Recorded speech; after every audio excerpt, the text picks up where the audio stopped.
Loué soit Jésus-Christ. Salam alaikum. Sa paix soit avec vous.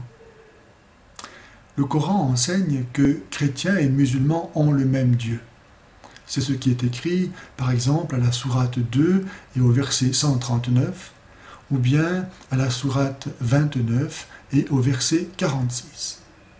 Or, le Dieu de l'islam, Allah, a décidé de toute éternité dans sa liberté souveraine qui n'a de compte à rendre à personne et pas même à la raison, à la rationalité, a décidé de toute éternité qui serait damné, qui irait en enfer et qui irait au paradis. Et puisque Dieu l'a décidé ainsi, cela arrivera infailliblement. Quoi que vous fassiez, si Dieu a décidé de toute éternité que vous irez en enfer ou que vous irez au paradis, ça se passera comme ça. Le Dieu des chrétiens n'a pas décidé que quelqu'un irait en enfer. Le Dieu des chrétiens a décidé que tout le monde irait au paradis. Il nous a tous créés pour aller au paradis. Et n'iront en enfer que ceux qui ne veulent pas aller au paradis.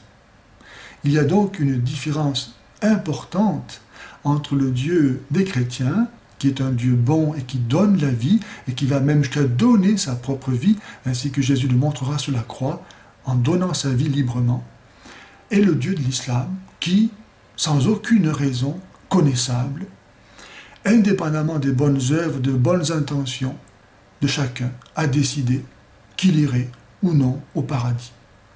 Ainsi, nous lisons dans le Coran, à la sourate 7, au verset 179, « Nous avons créé pour l'enfer un grand nombre d'hommes. » Ce n'est pas le Dieu des chrétiens.